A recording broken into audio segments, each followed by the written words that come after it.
da bi se stvorili uslovi za kapital, neophodno je izmijeniti poreze i doprinose, a prije svega doprinose, omogućiti malim firmama i porodičnim firmama da u prvoj fazi rada negdje godinu dana nemaju nikakvih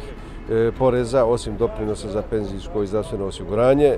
izvršiti promjene poreza na dobit koji je danas nažalost izvor značajne korupcije i šteta po državu, neophodno je uvesti promjenljivu stopu poreza, neophodno je izvršiti promjene u indirektnom oporezivanju, u direktnim porezima. Dakle, čitav jedan sistem poreza mora da se promijeni, inače ova zemlja će ostati i dalje na začelju i ostaće naravno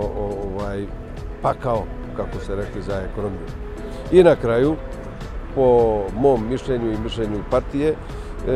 neophodna je deregulacija, odnosno smanjiti broj normi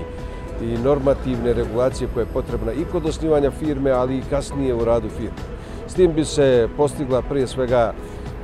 da proces formiranja bude jednostavan, da bude brz, da se smanji korupcija u tom procesu, jer jednostavno, ako je norma potpuno jasna, onda korupcije nema. I na kraju smanjit će se administracija koja je sa svoje strane preveliko opterećenje.